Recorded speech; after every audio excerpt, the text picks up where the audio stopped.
Hey everyone, and welcome to today's episode, the podcast for anglers who live for the thrill of chasing steelhead in the cold months.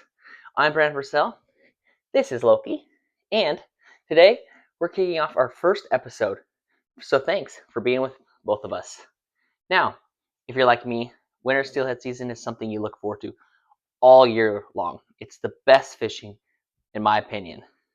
There's just something about standing in the frosty, freezing cold water and you know, watching your float drift perfectly down, waiting for that smack, and then bam, that chrome rocket off. It's pure magic. There's nothing better than ba ba ba ba boop, and then whoosh. It's amazing. So today we're gonna go ahead and cover the essentials that make winter steelhead unique, the gear you need, how to read the water, and the techniques that will help you hook them when the temps drop. So grab a cup of coffee, settle in, and let's talk steelhead. Let's go ahead and talk about winter steelhead basics.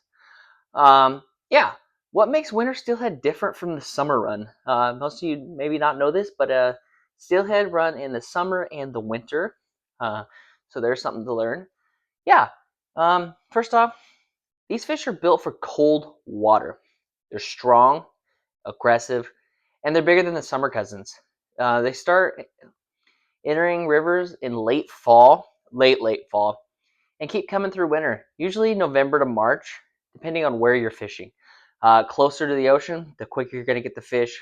Further away from the ocean, the later. Um, yeah, so that's the biggest thing. Unlike salmon, steelhead don't die after they spawn, which means they're fighters from start to finish. But here's the catch: cold water slows their metabolism, so they're not going to chase your lure 20 feet. You've got to put it right in front of their nose. Like they're here, the bobber, the bait, lure, got to be bam. Otherwise, they're just like, nah, not going to happen. So patience is huge. It's key. You've got to be very, very patient when you're steelhead fishing. If you're new to winter steelheading, don't expect instant success. Um, it's a grind, but when it happens, it's worth every frozen finger. Speaking of frozen fingers, let's talk about the gear that's going to help you stay comfortable and effective. All right, now we're going to get into the gear and tackle tips. I know, baby, I know. I know. All right. Winter steelhead fishing is all about durability and sensitivity. Here's what I recommend. For rods, medium heavy, 8 to 10 feet. Longer the tip, the more you can feel the bite. If you're drift fishing, pair this with some quality spinning or bait casting reel with a smooth drag. Don't be afraid to spend money on a reel. You need that when the fish makes a run.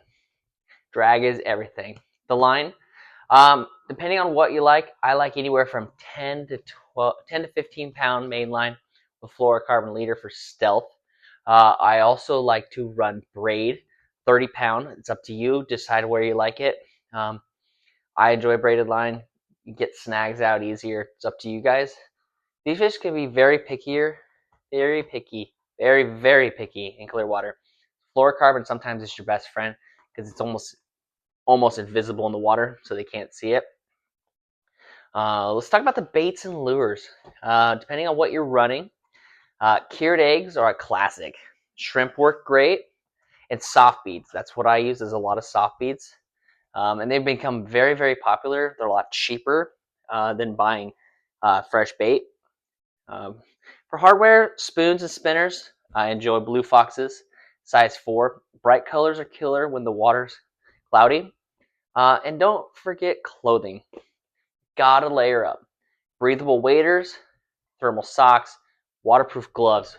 But gloves you can fish in. Remember, if they're too big, you're gonna be like trying to reel like this. It's gonna not work. And trust me, nothing's gonna ruin your trip faster than cold feet. Buy some nice shoes. Either wear some waterproof bogs, like an insulated waterproof boot, or go get some waders. I highly recommend that. Um, Here's a pro tip: keep your gear organized. Cold fingers and tangled lines, they don't mix. So yeah, uh, it's everything. Let's go ahead and get into the gear and show you a little bit of what I'm talking about.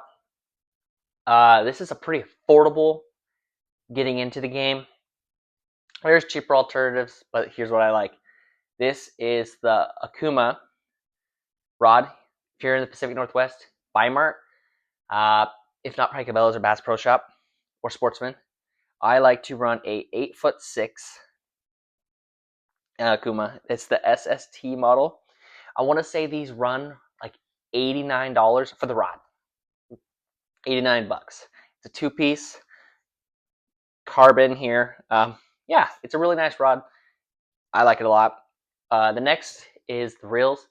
I run an Akuma reel, but I also run the Shimano 2500 Stratic CI4 Plus. Now this is a very expensive reel. These market for around like, I want to say like 230, 250 bucks. It's a few years old now, so probably a lot cheaper. But I'm telling you, the smoothness, the ease with the reels, you get what you pay for. And the drag. There's so many clicks on this drag that it's unreal. Next up, let's talk about the gear to use, like tackle wise. So you're gonna need yourself a bobber. Depending on where you're fishing, half ounce, ounce, 3/8 ounce. It's all depending on what the river's like you're fishing. You're gonna go ahead and need some bobber stops. This stops the bobber from going up and down up your line. You're gonna go ahead and need a bead to stop it from head. And then the biggest thing I like to use is these like T-swivels. It's a barrel swivel. You probably can't see this. It's a barrel swivel with swivel to the side. Works great. You connect your weight. I'll show you right here. And then these little rubber weights. You just take it. Boom. And then it drops on the side and your line runs down. Next up, and if we're going to be running egg, and this is what I'm talking about right here, you're going to run this a couple inches up your line and have a hook, and then run anywhere from 18 to 30 inches a leader. Get a bunch tied up because you're going to lose a lot. Her pink, I always do really well on this. Depends on where you're at. Anywhere from 12 to 16 millimeter beads. Again, depends on where you're at, what you're thinking. I really think it doesn't matter. I think in all reality, it's going to get the fish if you fish it right. Next up is some blue foxes. Really, I'm a huge fan of blue foxes. Size 4. I wouldn't go much bigger, but can't go wrong with solid chrome. Chrome on chrome on chrome. These work phenomenal. A little less effective, I feel like. I feel like this is more of your really tried and true, want to catch them on lure. I don't see much results personally. It's less effective in my opinion, but they're worth every try. Yeah, as for that, that's the gear you're going to need for Steelhead. I can give us some more drop questions, and I'll give you more ideas of what you exactly need, where to buy it. It's all good. Just if you don't know, jigs are also really good to use. They become less common over the years, but they're still super effective, and I know a lot of people use them. And yeah, right now you got the gear. Now where are you going to put it? Let's talk about reading the winter waters. All right, let's go to the next segment. We're going to be talking reading the winter water. This might sound easier to some people, or this might just be like rocket science to some. Winter steelhead love soft water. Think tailouts, inside bends, and seams where fast water meets slow. High water. Fish closer to the bank. For low water, look for deeper pools in cover. Huge thing if it's sunny, not sunny. Polarized sunglasses help a ton. Spotting, holding water, even in the winter light.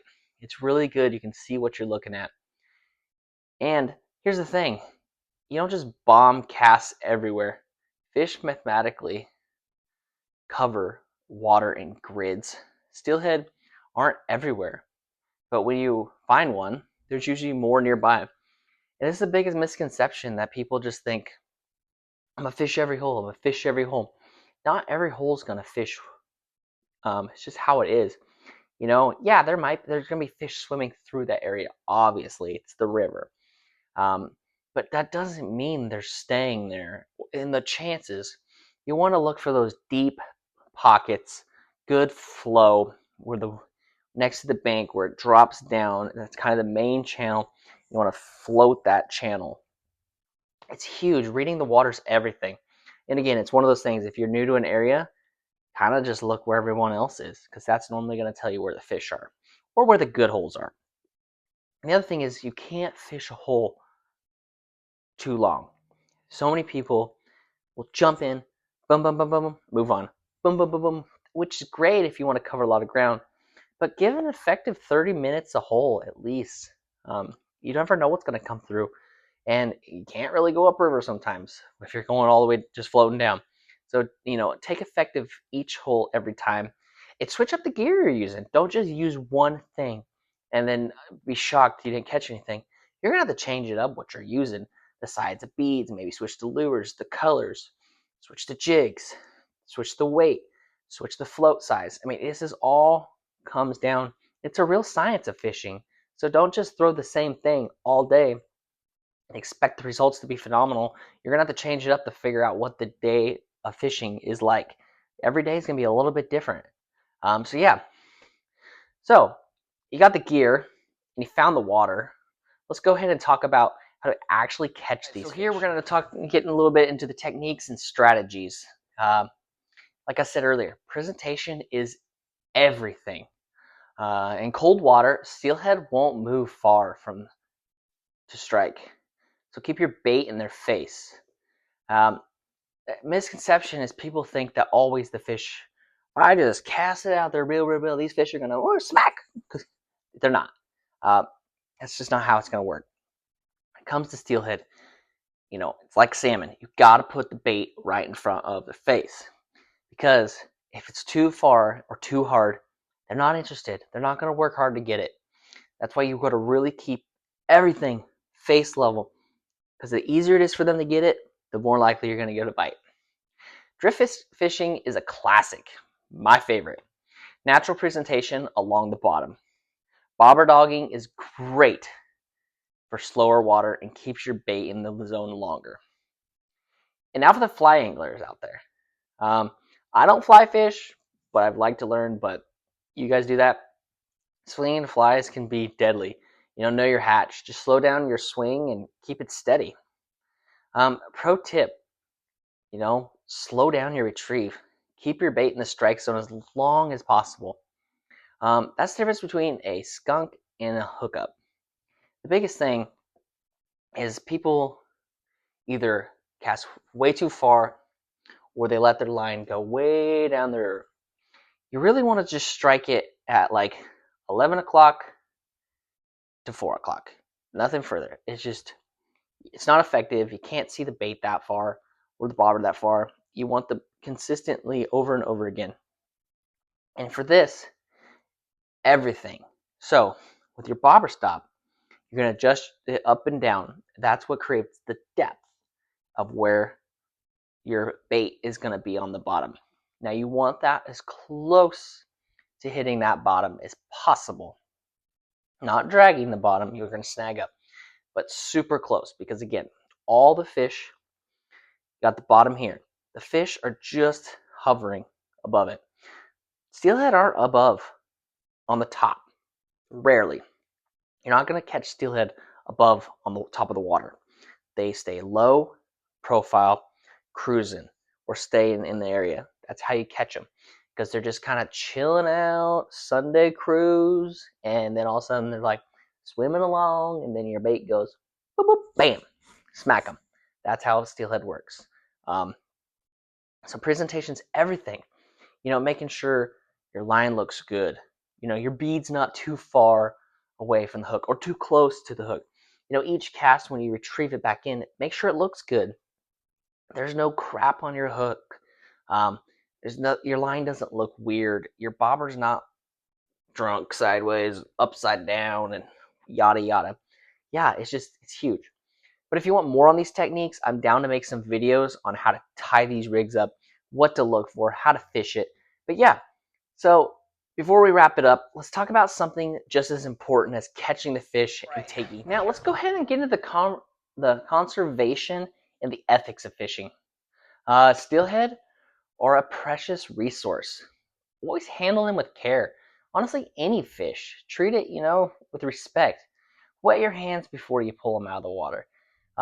Keep them in the water as much as possible. Get a good sized net. Try not to bring them out. And release them as quick as possible. You know, obviously, people want to keep them. I wish people wouldn't. I wish people would just turn them loose. Not a big fan of the taste of them, anyways. And it brings more back the following years. So, hey, let's try to do that. Just turn them all loose. You know what I mean? That way we catch more of them. And, the next biggest thing, know your local regulations and respect the spawning grounds. We love catching these fish, but we got to make sure they're around for the future generations. Don't trust your buddy. Don't trust Facebook. Get your synopsis and read it, because your buddy from work is going to tell you, oh yeah, you'll fish here, use that. Well, you're going to go, woohoo, fish, fish, fish. And then all of a sudden, woo woo. Game warden's going to go, sir, what are you doing here? You're going to be like, oh, I'm just fishing here. My buddy told me. You're going to be in a no fish zone. And then, or two, they're going to be like, oh, really? Well, this is not a regulated area where you can actually fish. So here's your ticket. And yeah. So, and then also your gear. Don't listen to people that don't know. Always research. Take some time. Get to know it. I know it sucks, but that's part of life. Got to learn all of it from A to Z. Don't trust everyone. Don't trust the internet, what you see on there. Read it for yourself. Every area is going to have different zones, different regulations. Just because you live in Oregon or Washington or California, don't assume all rivers, lakes have the same restrictions in your state. One river might have certain regulations and the other might have completely different. Don't assume all be all. Otherwise, you're going to end up with a very expensive fishing trip. All right, everyone. Hey, that's a wrap of our episode. We covered winter steelhead super, super basics. Gear, reading water, the techniques. I really hope you guys enjoyed today's episode. I would love you to subscribe, share this to your friends. Follow us on all socials at Brandon Purcell. And guess what? I hope you learned something, and I hope you get out there this winter to go steelhead fishing. If you got a steelhead story, drop it in my way. Send it our way. We might even feature it in an episode. Tag me. We'll check it out. I would really love, if you have comments or questions, drop them in the comments. I will try to get back. If you want like a video presentation, I'll create something for you. Any questions, tips, tricks, what to look for. Are you a person buying it for your significant other and you're like, my wife, girlfriend, husband, they want to get into fishing. What do I buy them? Drop a comment in. I'll help you buy it. Because the worst thing you want to do is go to a store and they try to sell you crap that don't work. Because you're already going to spend all the money, so get the right stuff. But hey, I hope you learned something today. I hope you can use these tips and tricks. And if you have any questions, always let me know. And I really, really appreciate it. Until next time, tight lines and stay warm out there. See you next time.